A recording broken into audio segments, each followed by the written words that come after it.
Orang Kristen tidak boleh takut mati daging. Ya, nggak boleh takut mati kedagingan, amin. Karena campuran urapan itu, orang kan maunya urapan kuasa, terima urapan, wah. Terima urapan, jangan minta diurapi Tuhan kalau tidak berani diproses sama Allah. Jangan minta pengurapan kalau tidak mau melalui jalan salibnya.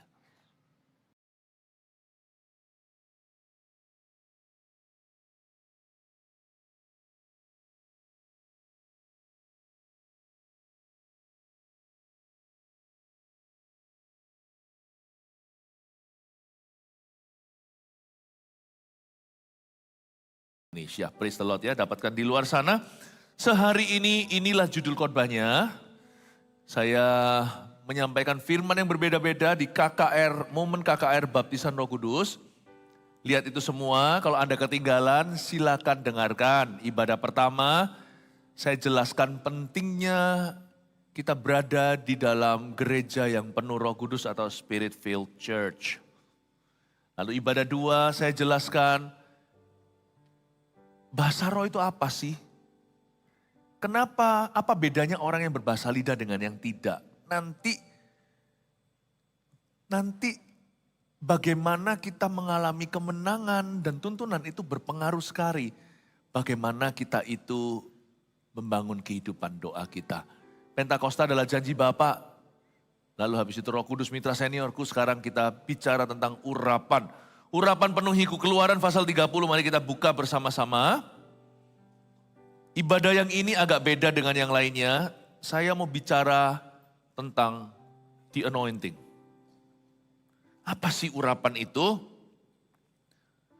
Mari kita baca dulu Keluaran 30 ayat 22 sampai 25. Mengenai minyak urapan yang kudus. Berfirmanlah Tuhan kepada Musa, ambillah rempah-rempah pilihan mur tetesan 500 shikal. Dan kayu manis yang harum setengah dari itu, yakni 250 shikal. Dan tebu yang baik 250 shikal.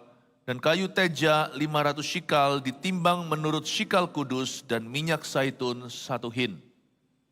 Haruslah kau buat semuanya itu menjadi minyak urapan yang kudus, suatu campuran rempah-rempah yang dicampur dengan cermat seperti buatan seorang tukang campur rempah-rempah, itulah yang harus menjadi minyak urapan yang kudus. Saya baru kembali dari Israel, waktu syuting juga saat teduh. Waktu di situ saya tanya sama tour guide-nya, orang lokal tentunya, orang Israel. Saya bilang, bisa nggak carikan minyak urapan yang otentik? Yaitu yang sesuai dengan kitab Keluaran. Karena sekarang minyak-minyak urapan yang bagus-bagus di toko souvenir itu, ini nggak sama campurannya sama ini. Saya mau cari yang itu. Bukan berarti mensakralkan suatu benda. Minyak urapan itu gak tergantung minyaknya. Di perjanjian baru tergantung orangnya. Tergantung imannya. Jadi bukan pada minyaknya. Paham ya? Tapi saya hanya penasaran aja mau tahu apakah minyak yang seperti ini masih ada. Lalu keesokan harinya atau besok lusa, tour guide itu memberikan satu tabung kecil dan berkata, saya temukan yang ini sesuai dengan itu.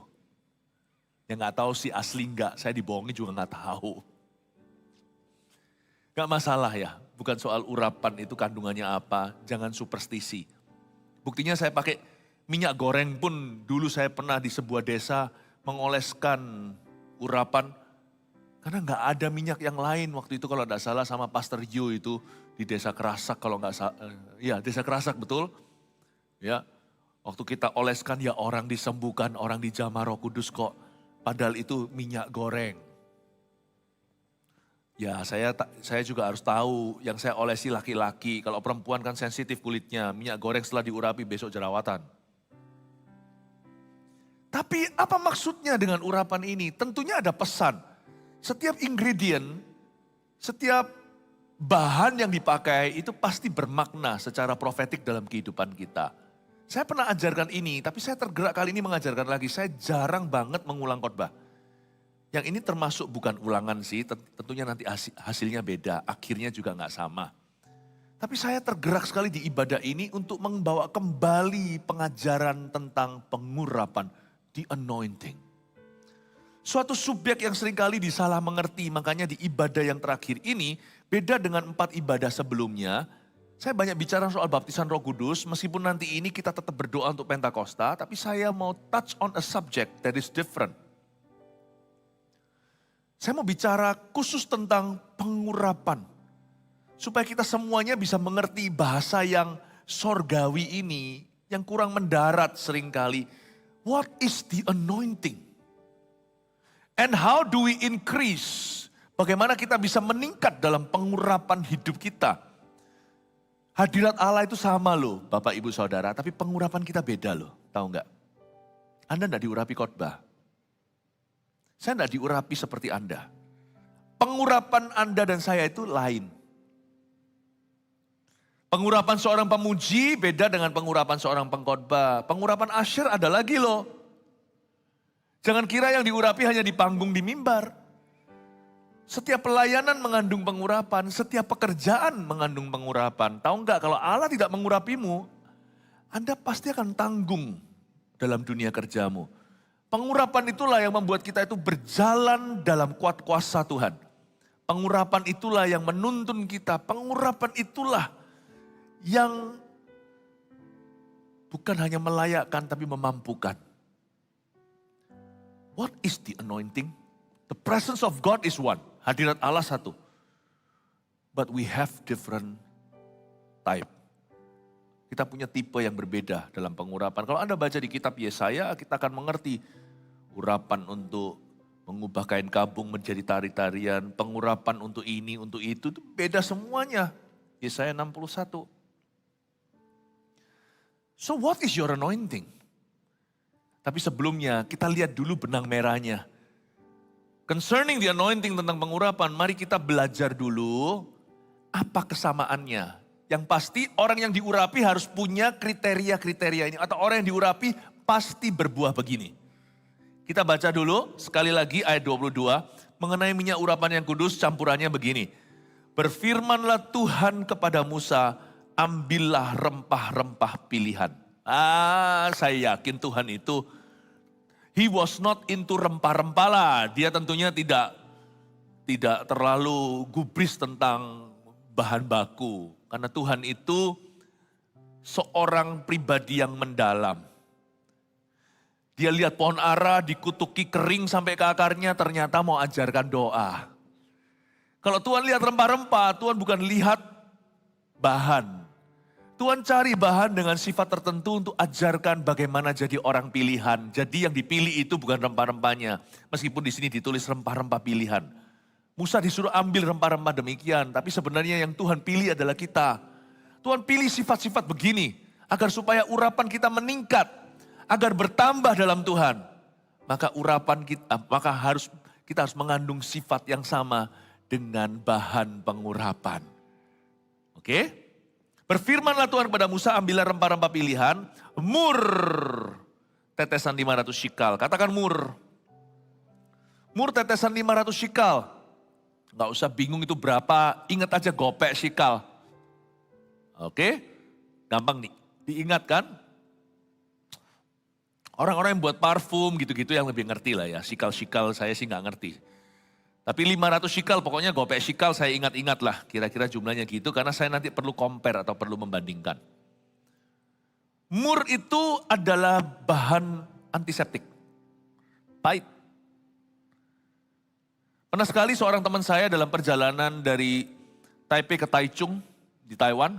Saya duduk sama-sama, dia promosi zaman sebelum pandemi. Dia promosi itu loh, hand sanitizer. Sebelum pandemi, orang-orang Taiwan itu ternyata sangat-sangat peduli higienis. Dia bilang, ini bagus ini.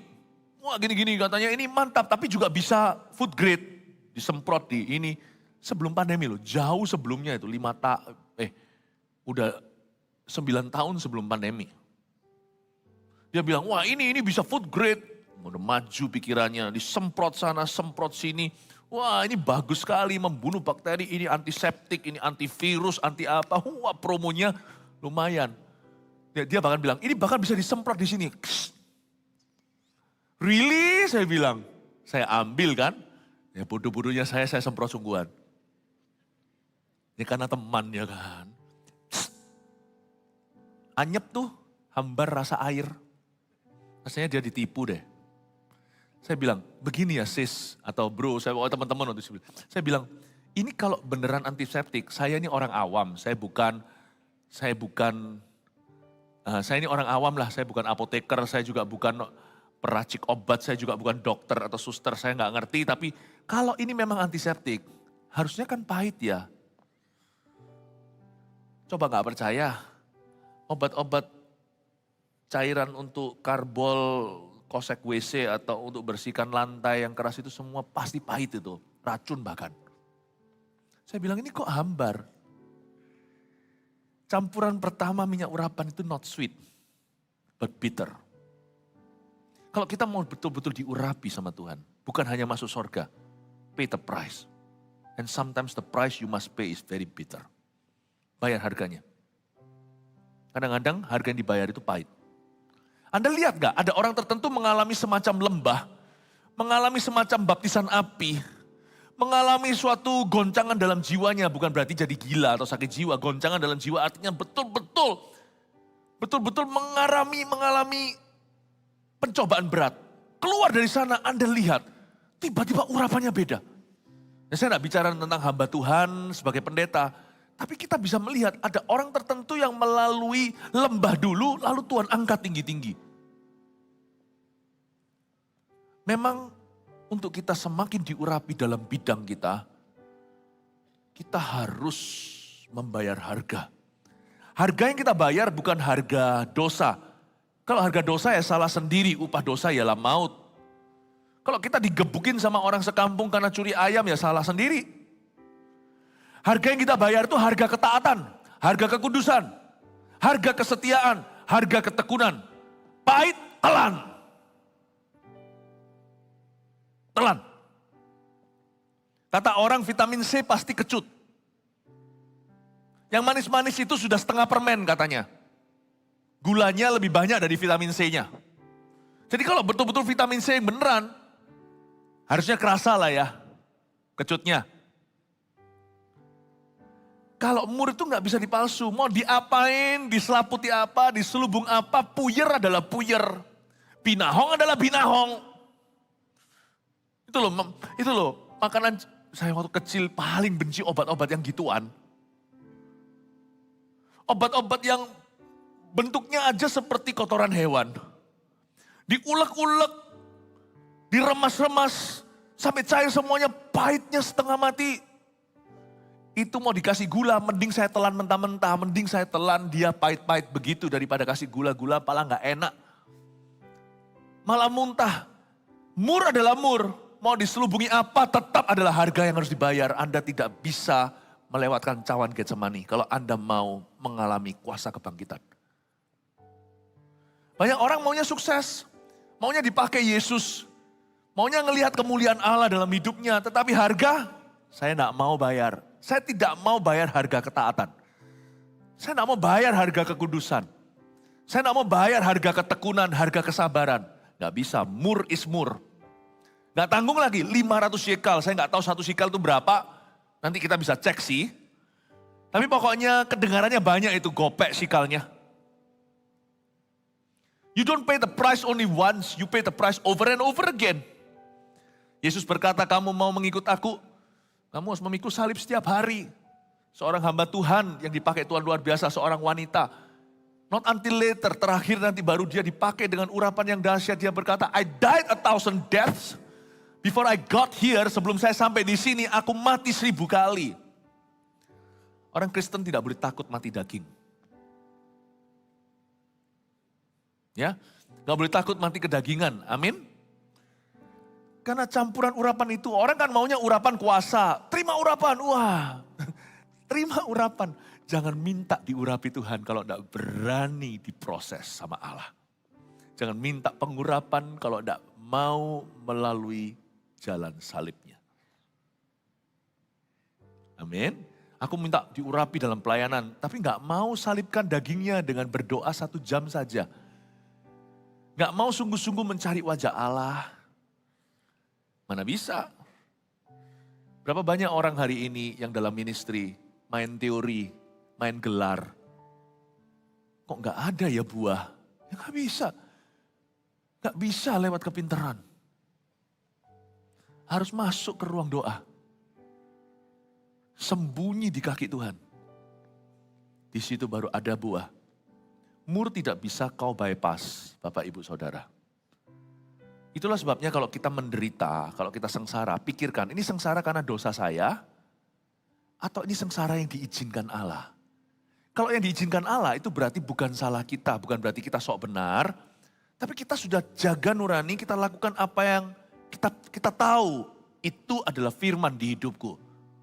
Tapi kalau kita tetap mengalami jalan bawah, arus susah, jalani. Your anointing is the making. Pengurapanmu sedang diracik. Anda baru di level ingredient nomor 1. Murmu barusan jadi. 500 shikal lagi. Jangan takut bayar harga. Jangan takut. Hidup untuk Kristus itu termasuk sengsara. Ada banyak penderitaan harus dialami orang untuk masuk kerajaan Allah. Bukan berarti masuk surga itu harus kita yang derita. Itu penderitaan Kristus sudah cukup sih. Yesus berkata sudah selesai. Tapi untuk kita setia, gak gampang loh. Sudah selesai di kayu salib. Kita diterima apa adanya. Sekarang pun mati masuk surga. Tapi selama hidup ini, gak akan teman kita lepaskan kita. Kiri kanan berkata fanatik lu, kok gak mau ikut-ikutan. Anak kecil gak mau ikut nyontek. Nanti sudah setengah gede, gak mau ikut sumpah serapah mulutnya. Dianggap gak keren, gak cool. Nanti kalau sudah lebih lagi, sudah lebih dewasa, sudah kerja, gak ikut-ikut cara dunia. Gak gampang. Tuhan itu for free, dunia will make you pay, dunia akan membuatmu membayar harganya. Tapi kalau Anda harus bayar harga untuk ikut Tuhan, pay the price, it's worth it. Bayar harganya, karena sepatutnya. Dan Anda tidak akan menyesal bayar harga itu. Saya mending bayar harga ketaatan, daripada sengsara karena setan. Kalau saya dikasih sesuatu dari setan melawan aku, saya tengking itu. Tapi kalau Tuhan izinkan saya memikul salib gara-gara saya setia, let it be. Let it be, let it be, let it be. Kayak lagu John Lennon aja. Let it be. Kalau memang saya harus lalui ini. Jalan yang kita harus tempuh. Kalau memang itu Tuhan yang suruh, tempuhlah. Jangan bypass Kalvari. Murmu itu justru ingredient nomor 1. Membuat urapanmu jadi. Amin Bapak Ibu. Ambillah rempah-rempah pilihan mur tetesan 500 shekal. Kematian daging. Setelah saya bilang gitu, ternyata antiseptik itu dibuang sama teman saya. Di kereta Taiwan, iya ya, make sense. Ini air ini, aku dijualin air ini. Untung air, kalau enggak kan saya sudah kelenger itu. Makan karbol ya kan. Lain kali saya tidak mau kalau sudah jadikan prinsip percobaan, saya tidak akan semprotkan. Tapi hari ini saya mengerti, mur memang harus pahit. Jangan coba maniskan murmu. Terima itu, hadapi, jalani dengan roh yang taat dan takut dan gentar akan Allah. Pilihan mur tetesan 500 shikal dan kayu manis yang harum setengah dari itu. Kayu manis di sini itu kadang-kadang dipakai untuk dessert atau untuk bikin makanan. Kayu manis itu enak loh jadi minuman.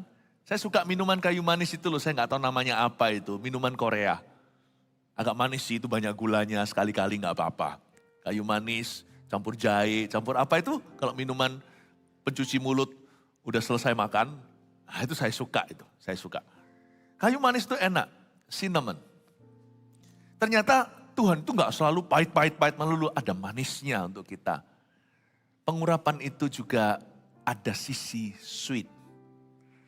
Kayu manis, tapi kayu manis gak usah banyak-banyak. Setengah dari itu, yaitu 250 shekal cukup. Bapak Ibu Saudara, orang yang berani bayar harga gampang intim sama Tuhan.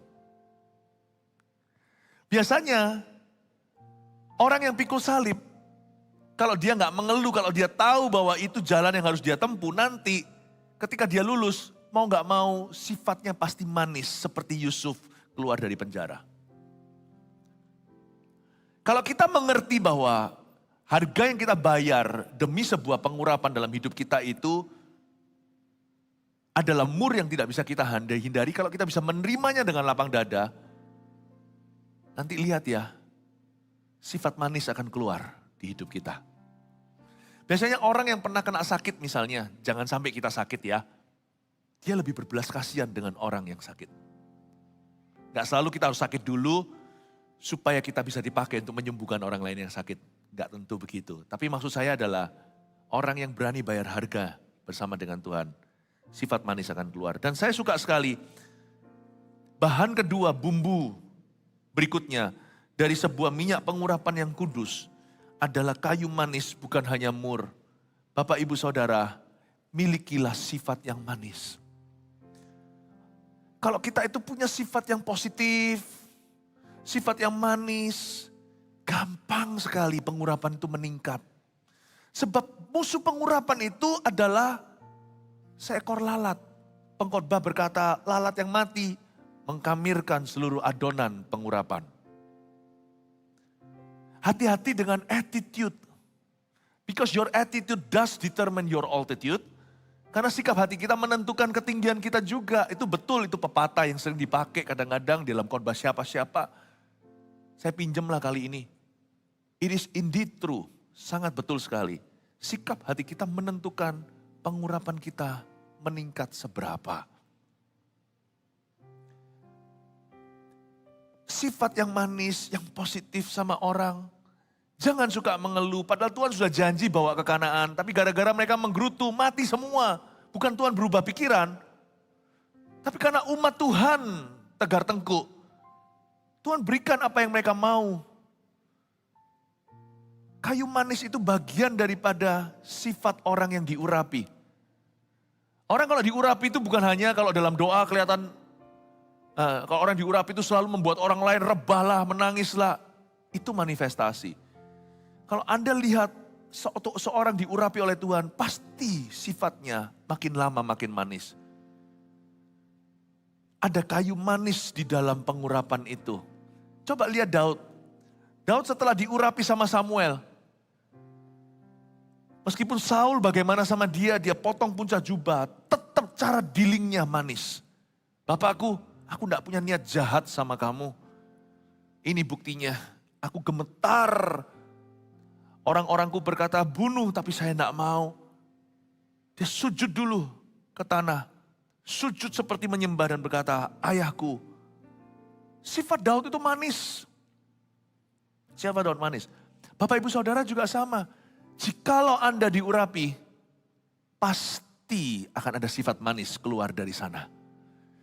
Dan kalau sifat Anda positif dan manis, pengurapan Anda akan semakin bertambah. Anda akan melihat aktivitas Roh Kudus tidak berkurang di dalam hidupmu. Ya. Berikutnya.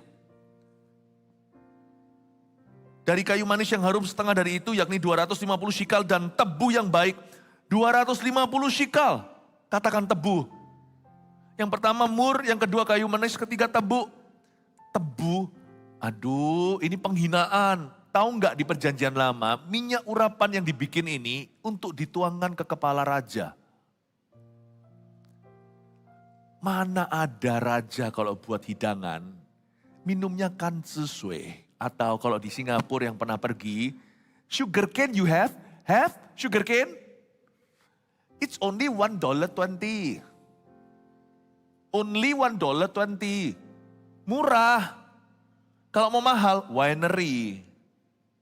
Harusnya tebu itu adalah barang murahan. Enak sih. Tetapi kenapa Tuhan pilih tebu untuk menjadi ingredient atau menjadi bahan membuat pengurapan yang dituangkan ke kepala raja? Gak adalah yang namanya pesta konglomerat, minumnya tebu, gak ada. Pasti minumnya wine yang mahal, champagne. Harusnya tebu itu ada bahan pengganti. Tapi Tuhan tetap milih tebu, lu jangan ganti itu. Orang yang diurapi pasti semakin rendah hati. Jangan percaya a bit orang yang diurapi itu, wah, semakin tidak accessible, semakin tidak approachable. Not true. Semakin padi itu matang, semakin menunduk, ya kan? Kalau kita menanjak ke atas kan semakin badan kita juga menunduk. Barang siapa membusungkan dada pasti gelundung ke bawah. Orang yang diurapi pasti akan semakin rendah hati. Dan kalau kita mau diurapi lebih harus semakin rendah hati. Jadi ini telur dan ayam saling berlomba mana dulu. Diurapi dulu baru rendah hati atau rendah hati dulu baru diurapi? Dua-dua. Orang yang diurapi akan semakin rendah hati. Itulah sukses yang dari Tuhan, susah payah tidak mengikutinya. Jangan buat susah. Kalau kita semakin dibuat sukses sama Tuhan, dibuat besar atau dibuat berhasil, makinlah rendah hati. Jadi orang itu biasa aja, yang penting urapannya luar biasa. Jadi orang itu biasa aja, yang penting buahnya, yang penting pengaruhnya. Ingatlah Bapak Ibu Saudara, tidak ada yang namanya tetesan kesombongan di dalam bahan pengurapan. Kalau ada satu orang diurapi lalu dia sombong hati, baik diurapi bisnisnya, diurapi pelayanannya, dia semakin menyombongkan diri, semakin angkuh, itu bukan dari Tuhan. Itu juga bukan karena urapannya dia korsleting. Memang urapannya, lalu dia jadi sombong karenanya, tapi lihat ya, hitung sama jarimu, hitung jam atau hitung minggu atau bulan, bentar lagi dia jatuh. Orang yang sombong adalah pangkal kejatuhan. Dan ingatlah, it's got nothing to do with the anointing. Jikalau seseorang itu angkuh. Tidak ada hubungannya dengan Roh Kudus jikalau seorang itu sombong. Tidak ada hubungannya. Ingatlah selalu, when God anoints you more, kalau Allah mengurapimu lebih, makin rendah hati. Dan semakin kau rendah hati, karena firman Tuhan berkata di surat Petrus, barang siapa merendahkan dirinya di bawah tangan Tuhan yang kuat, Tuhan akan tinggikan. Rendahkan di tangan Tuhan kuat supaya Tuhan tinggikan. Semakin rendah hati, semakin kau akan diurapi. Amin Bapak Ibu. Kalau kita mau lihat gereja kita juga semakin dipakai Tuhan, kita mesti semakin rendah hati, semakin humble. Siapa yang datang ke sini diantarkan usher, kalau Anda mau dapat berkat di dalam hadirat Tuhan, pulang membawa pengurapan, be humble juga. Jangan pernah kita geger di pintu dan berkata, nggak tahu ya saya siapa. God doesn't appreciate that attitude. Sikap hati seperti itu tidak bisa membawamu jauh dalam rencana Tuhan. Amin Bapak Ibu Saudara. Makanya kita semua di sini suruh latih melayani. Gak peduli siapa adalah apa di dunia kerja, semua melayani. Malam-malam nanti gini tuh saya sering terharu kalau melihat volunteer-volunteer. Pulang gitu ya jemaat tinggal pergi. Mereka angkat-angkat, masih angkat-angkat apa namanya itu yang tiang-tiangnya itu loh yang menjadi divider, apa namanya? Ya, nggak tahu namanya apa itu, kursi-kursinya segalanya. It's good for you untuk melayani, karena dalam pelayanan ada pengurapan untuk hidupmu. Kayaknya melayani umat Tuhan, angkat-angkat. Anda sedang diurapi malam hari ngelembur-lembur oleh Tuhan. Waktu Anda taruh gitu, besok di bisnis pengurapanmu dikeskan. Tidak sadarkah Anda, gereja adalah tempat charge-chargean, di-charge sama Tuhan.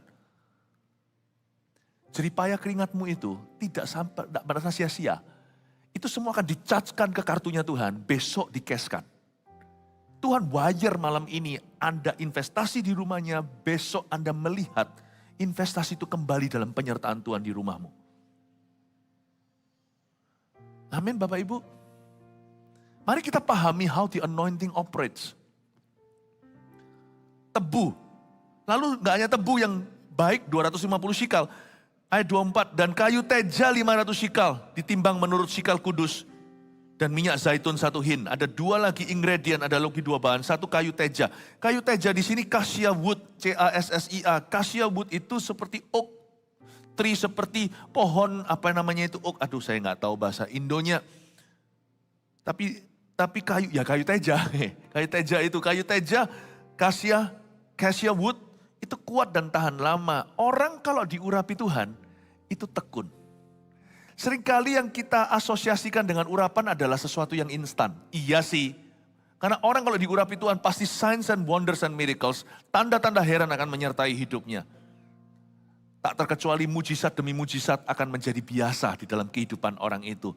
Aneh ya, sebuah bisnis yang diurapi Tuhan, seperti Obed Edom akan ada penyertaan tiba-tiba seluruh householdnya, seluruh rumah tangganya diberkati. Akan ada penyertaan Tuhan. Namun demikian sadari nggak, banyak orang mengira bahwa pengurapan itu selalu arahnya ke arah instan. Kalau Anda baca baik-baik di sini, ternyata salah satu bahan ingredient pengurapan adalah kayu teja 500 shikal. Tuhan ajari kita, ada nilai tekun dalam pengurapan. Kayu teja adalah kayu yang tahan lama, tahan musim, tahan kemarau, tahan hujan, dan kuat. Kayak kita gini, kayu jati. Peti yang bagus dari kayu jati. Orang-orang zaman kuno apalagi, wah rumah saya ini jati semua kayunya. Wah seperti sudah garansi. Tahu nggak? Kalau Anda diurapi, Anda pasti tekun. Orang kalau diurapi tidak bisa kecewa. Sadarkah Anda? Seperti ada pelumas tidak bisa digores dengan hasil negatif di hidup ini. Nggak bisa. Anda lihat kalau orang itu ada pengurapan, orang itu tidak bisa kecewa sama Tuhan. Dia tidak bisa kecewa sama dirinya, tidak bisa kecewa sama kehidupan. Tidak bisa putus asa, dia belajar boleh, dia bertobat dari kesalahan, oke. Tapi nggak pernah ada roh putus asa dan roh kekecewaan dalam hatinya. Karena orang yang kena urapan seperti kepala Harun juga kena urapan, imam nabi dapat pengurapan yang sama, raja dituangkan. Otomatis tertular dengan bahan daripada urapan di sini adalah kayu teja. Orang yang diurapi pasti tekun. Sekalipun belum lihat mujizat. Makanya kalau saya menghadapi suatu kondisi di dalam hidup saya, dan saya tahu ini bakalan lama, saya akan minta Tuhan urapi saya khusus untuk itu. Lord, anoint me for this. I need your anointing. Urapi aku Tuhan. Urapi saya untuk tugas ini. Dia akan tekun. Akan tekun. Bapak Ibu Saudara, urapan tidak selalu menuju ke sesuatu yang instan. Malah justru urapan di sini mengajarkan kita ketekunan dan kesabaran. Dan kalau kita tekun dan sabar, urapan kita akan bertambah-tambah. Yang terakhir minyak zaitun 1 hin. Minyak zaitun di sini itu, orang Israel paling suka minyak zaitun, olive oil. Apa-apa pakai olive oil. Katanya ya, di Israel nggak ada kolesterol. Katanya, saya nggak tahu ya, saya nggak rekomendasi apa-apa, saya juga tidak endorse apa-apa. Tapi mereka bangga dengan zaitun. Pohon zaitun itu kan bisa lama, ratusan atau ribuan tahun. Dan dia kalau mau berbuah, dia tunggu. Ini juga bentuk kesabaran dan ketekunan. Pohon zaitun tidak sama dengan rumput. Rumput itu sekarang ada, besok layu. Pohon zaitun itu untuk berbuah, dia butuh puluhan tahun. Kadang-kadang puluhan tahun. Nanti tahun kesekian barulah dia menghasilkan buah-buah yang matang, minyaknya bagus. Ya, pohon zaitun itu juga digambarkan seperti anak-anak kita di kitab Mazmur. Anak waktu kecil masih belum bisa kita lihat gunanya apa, merepotkan iya. Tapi lihat ya kalau anak kita didik benar-benar, kalau kita punya visi anak kita seperti tunas pohon zaitun. Nanti waktu mereka 30-40, mereka meringankan kehidupan Anda. Waktu mereka umur 20 aja, 30-40. Meringankan ketika zaitun itu menjadi pohon yang matang, dia keluarkan minyak. Nah, minyak zaitun ini orang Israel suka masak, enggak tahu, mungkin enggak boleh dimasak ya, mungkin yang virgin, extra virgin, saya kurang ngerti. Tetapi minyak zaitun ini sama orang-orang Israel, diminum gini loh, sebelum makan pagi hari. Katanya sehat. Saya enggak rekomendasi. Ini kata mereka. Saya enggak tahu. Tapi minyak zaitun dipakai tuh. Dan enggak tanggung loh. Yang lainnya berapa sikal-sikal. Tahu enggak minyak zaitun ini 1 hin. Hebat enggak untuk membuat pengurapan itu dibutuhkan minyak zaitun. Suatu zat pelindung dan pelumas. 6 liter. 1 hin itu 6 liter. Wah. Urapan itu pakai 6 liter minyak zaitun. Enggak overdosis kah? Enggak. Kalau menurut orang Israel minyak zaitun gak bisa overdosis karena minyak baik. Apa maksudnya minyak zaitun? Jaga hati dengan segala waspada. Pengurapan itu tidak long term. Hadirat Allah selalu di sana, pengurapan itu bisa bertambah, bisa berkurang. Pengurapan itu bisa ditambahkan. Waktu kita setia dalam perkara kecil, kita diberi perkara besar. Dan setiap kita jalan dengan Tuhan itu urapan akan ditambah-tambahkan. Tapi satu hal yang kita tidak pernah overdosis adalah menjaga hati dalam segala kewaspadaan. Minyak zaitun adalah bentuk minyak yang punya khasiat kesehatan. Kata orang, bahkan kalau sampai ada batu apa di dalam tubuh kita itu bisa licin keluar semuanya, nggak akan ada yang gituan. Minyak zaitun di sini dikasih sama Tuhan sebagai bahan urapan untuk menunjukkan bahwa urapan sekali diberi harus dijaga dengan segenap hati. Saya bisa kehilangan urapan saya loh. Saya bisa. Saya tidak bisa kehilangan Tuhan. Tuhan setia ketika saya tidak setia. Kalau saya dipukul saya nggak mau begitu. Kenapa saya harus seperti keledai yang harus pakai tali les dan kekang. Tetapi kita bisa kehilangan pengurapan kita. Kita bisa. Yang penting pokoknya saya harus jaga. Kalau saya sudah diurapi untuk sesuatu, saya harus jaga hati. Jangan jaga hati sekali-kali, jaga 6 liter dalam kewaspadaan. Orang bilang jaga ginjal atau berapa, minum berapa liter sehari? Kebanyakan juga nggak boleh katanya. Satu hari kita harus minum berapa liter ya Pak? 3 ya? 8 liter. Minum 8 liter kan saya jadi akuarium. Ya berapa? 2, 3. Kebanyakan nggak boleh kan. Orang yang kandungan airnya banyak nggak boleh terlalu banyak minum. Katanya. Saya dibilang nggak boleh terlalu banyak karena saya suka minum air. Ya. Katanya minum air harus sedikit-sedikit. Yang darahnya kental apalagi. Kayak gitu-gitulah nggak tahu lah nih kesehatan seperti apa. Mau nggak mau kan kita harus bicara yang gituan. Karena ini kan bicara tentang bahan. 2-3 liter itu jaga ginjal. Hati itu 6 liter jaganya. Bukan air. Bukan minyak zaitun sungguhan. Minum 6 liter minyak zaitun kelempokan kita. Maksudnya secara rohani. Jaga hati itu gak bisa overdosis. You jaga ginjal 2-3 liter. Jaga darah, jaga hati 6 liter. Genjot, urapan itu gak usah bingung tentang hasil akhirnya, itu urusan Tuhan. Urapan itu gak bingung dengan orang lain kecuali kita terbeban. Makanya orang yang diurapi gak punya waktu untuk gosip orang lain. Sebab orang yang gosip gak akan diurapi. Kalau saya mulai gosip ya, urapan saya akan turun. Coba lihat nanti ya, apapun yang saya sampaikan gak akan as sharp. Tidak akan tajam lagi. Dan tidak akan ada kuasa yang menyertai. Karena saya sebagai pengkhotbah, Anda sebagai apa, tentukan sendiri. Gak akan ada waktu untuk gubris orang lain yang gak perlu. Kalau sampai saya gubris urusan orang lain, kalau kita harus mengurusi urusan orang lain atau jadi busybody, itu karena tugas. Karena tugas. Karena appointment kita. Karena tugas kita. Karena untuk saya jaga nir dan ginjal rohani saya sendiri alias jaga hati aja saya butuh 6 liter kok. Seperti minyak. Di tangan gadis-gadis bodoh dan gadis-gadis bijaksana, di tangan gadis bijaksana untuk pelitanya minyaknya sendiri pas-pasan. Diminta sama yang bodoh, gak bisa. If you want to be anointed, you must focus on your job. Fokus pada pertumbuhan rohanimu. Fokus jaga hatimu, jangan kena kepahitan. Fokus jangan kena hawa nafsu. Fokus, yang bujangan atau yang menikah, jaga. Udah gak usah bingung, urapanmu akan bertambah. Dan urapanmu itu akan mengubahkan orang.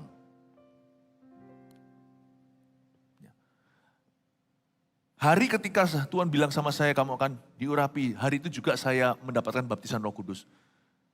Saya masih ingat dalam minggu ketika saya dilawat sama Roh Kudus ketika saya berada di Kanada. Itu seringkali saya dapati keluar dari kamar saya, orang lain dilawat Tuhan.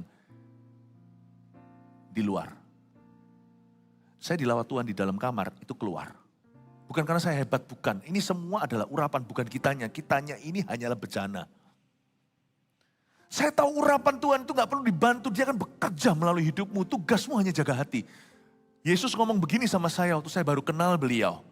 Waktu awal-awal saya baru jalan dengan Tuhan masih baby rohani. Philip Mantova, jaga saja hatimu, sisanya adalah urusanku. Fokus Bapak Ibu. Jikalau Anda mau dipakai Tuhan, fokus. Jangan kepo. Jangan kepo rohani. Bahkan itu kebawa-bawa ke sifat loh. Kalau kita orang Indonesia ya bedanya kalau di luar negeri nggak pukul rata sih. Tapi orang Indo lebih begitu. Bandingkan dengan orang bule aja beda. Orang bule itu cuek-cuek sekali. Cuek gak peduli, dia gak lihat. Atau kalau mungkin di tempat-tempat yang lebih ramah seperti di Kanada, di New Zealand gitu ya. Kalau lewat orang-orang baratnya paling kalau mereka lihat itu hai gitu. Padahal gak kenal. Tapi itu pun mereka gak mempedulikan Anda. Tapi kalau orang Asia juga, orang Indonesia beda. Kalau kita lihat itu kita ke bawah-bawah, kita komentari atas ke bawah. Padahal kita nggak kenal. Dan mau nggak tahu ya, mau nggak mau ya, orang kalau semakin diurapi, yang gitu-gituan pun akan sirna loh. Sampai latah secara budaya, kepo yang kita bawa itu hilang-hilang sendiri. Karena orang yang semakin diurapi akan semakin fokus pada kehendak Tuhannya. Akan fokus pada kehendak Tuhan bukan pada orang lain. Dan kalau memang harus fokus pada kehendak Tuhan untuk orang lain itu karena peduli. Bukan karena dia ingin mencampuri. Saya ngerti sekarang, wow 6 liter. Nah ayat yang ke-25, haruslah kau buatlah semuanya itu menjadi minyak urapan yang kudus.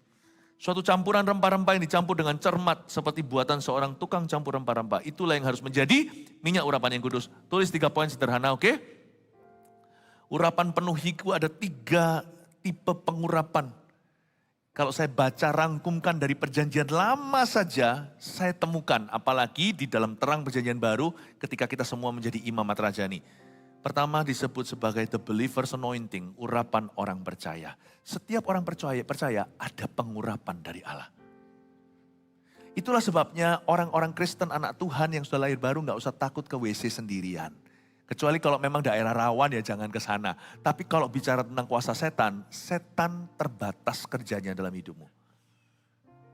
Anak kecil aja, anak kita, dia bisa diganggu hari-hari ini ya. Sejak pandemi saya menemukan bahwa ada banyak anak yang punya sebuah fenomena yang kurang bagus. Anak-anak yang tiba-tiba lihat alam roh. Beberapa yang sudah saya doakan, saya tutup mata rohani ya. Terhadap yang gitu-gituan. Anak itu gampang diganggu. Kenapa? Anak itu belum terbentuk kognitifnya, dia belum berhikmat. Tapi dia gak bisa dijamah sama setan kalau dia adalah anak Tuhan. Atau dia adalah anaknya anak Tuhan. Iman masih ikut mama, iman masih ikut papa. Dia masih dompleng karena dia belum buat keputusan. Jadi ada perjanjian dengan Tuhan, saya toh yakin. Anak kalau bayi itu di dalam perlindungan covenant papa mamanya, perjanjian papa mamanya dengan Tuhan. Tapi anak gak bisa forever gitu, makanya didiklah mereka dalam takut akan Tuhan. Supaya nanti besarnya mereka gak tinggalkan jalan. Cepat lambat anak harus buat keputusan sendiri ya kan. Makanya kita punya masa-masa di mana kita didik anak itu minta pengurapan Tuhan, anoint me. Anoint me for parenting. Kalau kita memang mau diurapi untuk parenting ya kita jangan busybody dengan orang lain. Urusi anak tetangga, kecuali kalau memang kita adalah kakak-kakak di gereja anak. Atau kita peduli untuk mendoakan dan melayani. Kalau enggak, jangan campuri. Fokus aja Anda belajar tentang parenting, belajar dari Alkitab, belajar di khotbah-khotbah gembala. Tingkatkan pengetahuanmu di sana. Ada kayu bakar, ada api. Anak kecil itu gak bisa dijamah sama setan. Anak-anak kita, gak bisa. Tapi bisa diganggu, karena mereka belum tahu. Makanya ajari anak-anak kalau sudah bisa ngerti. Kalau kamu lihatannya enggak. Tengking aja, mama gak mau masuk ke rumah, mama di situ ada hewan 3 mata. Itu anak jangan dikira gila, mungkin dia lihat sungguhan. Saya curiga anjing aja kadang-kadang bisa lihat kok. Setan itu memang pecundang, dia memang suka mengganggu yang tidak bisa melawan dia. Meskipun lebih pangkat, karena setan dalam malaikat jatuh, itu adalah anaknya anak Tuhan. Ajari, tapi kalau anaknya terlalu kecil gak bisa tengking-tengking segala. Tutup bungkus dengan darah Yesus. Saya doakan beberapa anak kayak gitu selama pandemi. Supaya ditutup. Bisa lihat itu. Seperti ada mata bisa lihat. You know every believer has an anointing. Ada punya pengurapan. Punya perlindungan. Kita diurapi dengan basic dulu. Kalau asuransi itu asuransi basicnya itu ada. Kita punya. Anak kecil itu gak bisa dikalahkan. sama santetan, tidak bisa. Kalau rumahnya, keluarganya tidak buka celah, ada selingkuhan lah, ada penyembahan berhala, tidak bisa diguna-guna. Anak Anda sekalipun kecil tidak bisa diapa-apakan sama setan. Pengaruh buruk lain cerita, nggak perlu setan. Kalau kita kasih HP terlalu dini, dia lihat internetan, ya lain cerita, itu buka celah. Buka celah bisa dibuka sendiri. Setan tidak bisa menyerang dari luar sebenarnya. Kecuali dibukakan pintu dari dalam. Hati-hati apa yang kau izinkan terhadap anakmu. Saya ngomong gini dengan satu tujuan, bahwa even children are anointed. Jadi jangan takut. Setiap orang yang percaya pada Yesus itu ada perlindungan yang sangat dasar. Dia punya pengurapan dasar, believers anointing. Dan itu believers anointing juga melindungimu dari pengajaran sesat. Di 1 Yohanes dikatakan, kamu tidak perlu guru untuk mengajarimu, sebab di dalam dirimu ada pengurapan dan kamu tahu membedakan mana pengajaran benar, mana pengajaran salah.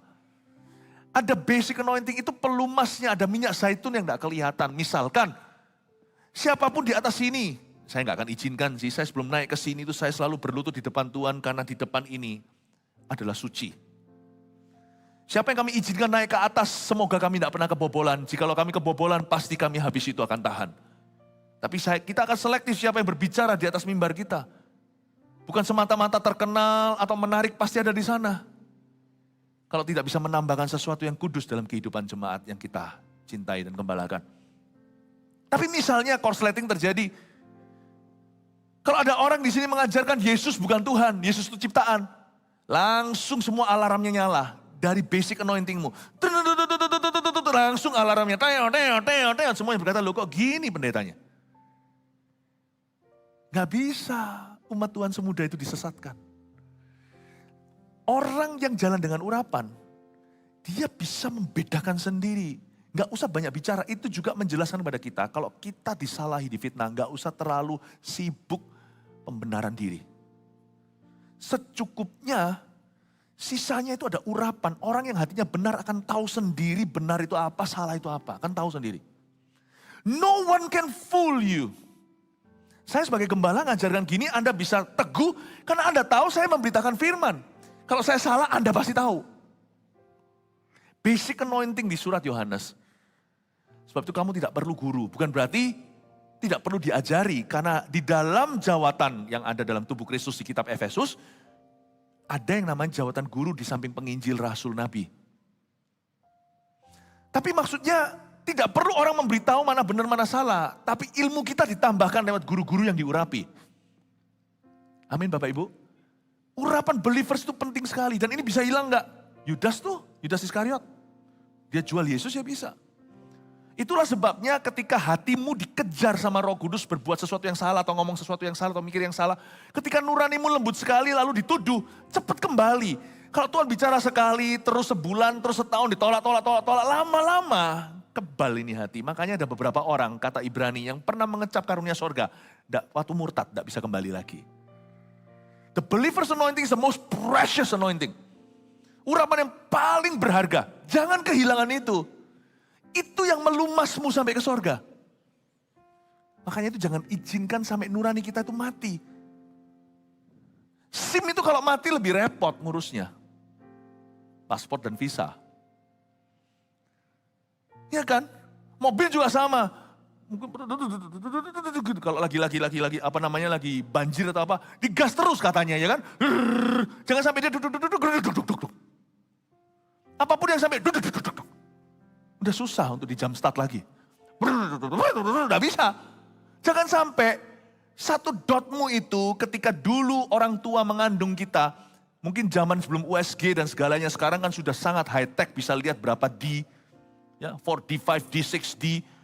Bisa lihat itu loh, denyut jantung yang pertama muncul sebelum kepala, rambut kita ada, mata, kuping, hidung, telinga, semuanya. Itu ada satu itu loh yang gini loh geraknya. Itu bukan jantung, orang bilang itu jantung, come on. Jantungnya belum ada. That's your conscience, itulah rohmu, nuranimu. Waktu saya lihat itu pada anak saya, I saw their spirit dan saya berkata, thank God, makanya jangan diaborsi. Waktu saya lihat di perutnya istri saya dikasih begini, saya melihat detak jantungnya katanya. That is the conscience of man. Disitulah Tuhan taruh waktu kita lahir baru. Itu dihidupkan sama Tuhan oleh Roh Kudus. Yes, itu jadi urapan kita. Conscience. Nurani Roh Kudus di dalam diri kita. Jaga please. Urapan kedua, masih ikut sama saya ya ini ya, masih bisa mengikuti ya. Urapan priestly, the priestly anointing atau urapan seorang imam. Apa itu urapan seorang imam? Jangan ada di sini papa yang merasa kurang rohani. Kalau Anda adalah ayah, papa, suami dalam rumah tangga, otomatis you diurapi jadi imam di keluarga itu. Gak tentu bisa khotbah, baca Alkitab juga terpatah-patah, doa juga doa makan aja, nervousnya setengah mati. Gak apa-apa, look upon your anointing.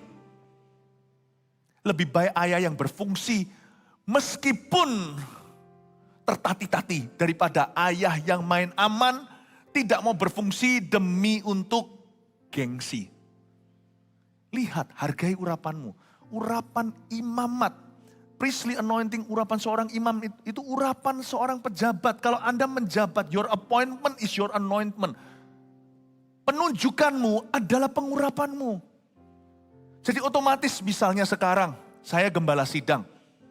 Ada pengurapan di dalam pos saya ini. Dan kalau saya bukan lagi gembala sidang, urapan itu gak saya bawa. Itu urapan untuk tugas jabatan saya. Itu urapan untuk itu. Makanya Tuhan berkata kalau ada seorang pemimpin yang salah, jangan kita entertain, tapi lewat 2-3 saksi kita ngomong baik-baik lalu kita urus dengan profesional. Karena yang kita takuti adalah sembrono. Memang betul tidak boleh mengkultuskan. Kalau memang ada orang salah gak bisa tutup mata karena dia diurapi, gak boleh. Tapi juga gak boleh kita itu semena-mena. Karena setiap jabatan itu ada pengurapannya. Misalnya, orang tua salah pun. Nah kalau kita pukul kepalanya, sekalipun kita benar kan kita salah di mata Allah. Karena pada jabatan orang tua yang terburuk pun, dia tetap ada orang tua. Ada pembelaan Tuhan untuk posisinya. Paham maksud saya Bapak Ibu Saudara? Presiden juga sama. Atau negara, hormatlah pada pemerintah, tunduklah. Itu ada. Mau yang salah pun, yang korupsi pun ada jalannya. Ada jalurnya. Tapi jangan kita itu main cara kauboyan, main cara preman. Nggak boleh. Semua itu ada jalannya. We have to respect positions. Kita harus mengerti itu. Urapan imam itu berarti misalkan kalau sekarang yang Asyir tadi terlibat dalam pelayanan, itu ada urapan di dalam pelayananmu. Ya, yang ketiga terakhir. Ya. Yang kedua the priestly anointing, ketiga the kingly anointing, urapan seorang raja. Nah, yang ini beda. Ini urapan untuk yang sudah setia, jam terbangnya tinggi dan mahir. Urapannya Daud beda banget dengan urapan Salomo. Daud suruh bangun kayak gitu, infrastruktur nggak mampu. Urapannya Bani Korah, urapannya pemazmur-pemazmur yang di sana, yang di kitab Mazmur, lihat itu, lain lagi dengan urapannya Benayah, lain lagi dengan urapannya Triwirah. Bapak Ibu Saudara, izinkan saya mengatakan ini, yang ini luas. Listen. When you're good in something and you're faithful to God. Kalau Anda terpanggil sesuatu dan bagus di situ dan Anda setia pada Tuhan di sana dan mencari wajah Allah dan sungguh-sungguh mendekat pada Tuhan dan fokus di situ. Lama-lama Anda punya keplek yang tidak kelihatan. Ada jabatan di sana. Ada kepleknya di sana. Anda jadi mahir di situ. Anda jadi mahir. Jadi punya urapan yang orang lain tidak miliki. Misalnya kalau di dalam dunia kelepasan, orang pelayanan. Kenapa ya ada orang tertentu? Jangan iri sama mereka, jam terbang itu perlu. Seperti Yesus datang ke Gerasa, baru ketemu, belum keluar-keluar, itu setannya datang dan berkata, ada apa urusanmu dengan aku? Usir aku ke babi. Tapi kita kalau datang ke Gerasa, kita jadi babi pun mereka tidak mau keluar dari orang itu. Yesus baru menginjakkan kaki. Ada kepleknya di sini. Ada identitinya. Mengapa? Karena Yesus sangat fokus pada misinya. What are you good at? Orang kalau diurapi Tuhan membuat lagu misalnya. Kita ngarang-ngarang, nggak bisa-bisa. Dia jalan di mall tiba-tiba dengar detakan lagu tertentu, padahal bukan lagu itu, tek, tek, tek, tek, keluar liriknya. Gampang ya, natural, karena sudah jadi keplek buat dia, sudah jadi identitas. Dan mendarah daging, haji kita aja nyanyi. Kita nyanyi aja fales. Kita bersin aja fales. Mereka bersin membuat lagu. Jangan iri dengan orang itu, jangan coba tiru, karena memang Anda tidak dipanggil, diurapi untuk jadi seniman. What are you good at? Tanya sama Tuhan. Minta Tuhan urapan bertambah-tambah di sana, setialah. Lalu kalau Anda diurapi di situ, mintalah hasil. Always ask for result. Bukan berarti kita jadi orang yang orientasinya hasil ya. Nanti dikit-dikit kecewa sama Tuhan. Karena urapan itu cassia wood atau kayu teja, harus tekun dan sabar. Namun demikian, it is okay untuk minta hasil. If you anoint me in preaching, kalau saya diurapi Tuhan untuk berkhotbah, lalu tidak ada buah, mungkin saya perlu tanya lagi, apakah saya diurapi di sana? Kalau cuma 1 bulan ya mungkin tantangan, tapi kalau 10 tahun, ya saya ngerti ada perkecualian. Banyak hamba-hamba Tuhan di perjanjian lama itu, Yeremia contohnya, gak satu pun tobat kan? Tapi kan hari ini dia berkhotbah kan, jelas-jelas pengurapannya, jadi kanonikal Alkitab kan, kitab Yeremia itu dibaca oleh seluruh miliaran orang. Gak mungkin lah gak ada hasil, gak ada hasil waktu itu, tapi kelihatan dampaknya, powernya ada. Cuman kalau Anda merasa di bidang tertentu, gak ada hasil di sana dan gak ada buah, gak ada penyertaan Tuhan, tidak ada pewahyuan, tidak ada pembelaan, mesti tanya lagi. Benar gak Anda diurapi di sana? Berapa banyak orang memaksakan diri jadi pendeta? Tanggung, ada seorang artis ngomong sama saya, bro gimana saya, orang-orang bilang semua suruh jadi pendeta. Saya bilang kalau kamu jadi pendeta, saudaraku, kamu akan menjadi salah satu dari pendeta-pendeta yang sudah ada, bahkan mungkin kamu biasa. Tapi di mana bidangmu sekarang, kamu setia sama Tuhan karena kamu jadi satu-satunya yang bisa main film begini, begitu, yang punya talenta begini dan begitu. Untung dia nurut. Jangan paksakan dirimu jadi orang lain. Amin Bapak Ibu Saudara, saya tidak diurapi di posisi Anda. Saya tidak diurapi jadi dokter gigi. Kalau saya jadi dokter gigi, nanti mulutnya menganga terus saya khotbahi. Enggak saya cabut-cabut karena saya urapannya adalah khotbah. Dan dalam urapan saya, dalam berkhotbah, saya mau semakin diurapi, semakin banyak buahnya. When God anoints you di dalam satu bidang, ingat 3 kata ini dalam bahasa Inggrisnya, ask for results. Mintalah Allah menunjukkan kemuliaannya, mintalah Allah menunjukkan hasilnya. Amin. Jangan paksakan dirimu untuk sesuatu yang tidak ada panggilan di sana. Kalau Anda dipanggil di satu tempat, jangan hengkang, jangan coba-coba, jangan tidak konsentrasi ke kiri kanan, fokus di situ sampai mati. Bisa ditambahkan, tapi fokus di sana dulu. Amin Bapak Ibu, semoga jadi berkat buat Anda. Kasih tepuk tangan untuk Tuhan Yesus. Praise the Lord. Mari kita semua bangkit berdiri. Terimalah berkat dari Allah Bapa, Allah Putra, Allah Roh Kudus. Pengurapan baru Tuhan sudah berikan. Percayalah dengan segenap hati, pengurapanmu akan bertambah. Tetaplah setia, jangan jauh dari Tuhan. Terima kasih Tuhan, biarkan jemaatmu kau utus pulang, membawa damai sejahtera, kau utus pergi, membawa misi di hati. Dalam nama Yesus, yang percaya sama-sama katakan, amin. Selamat malam, Tuhan Yesus memberkati.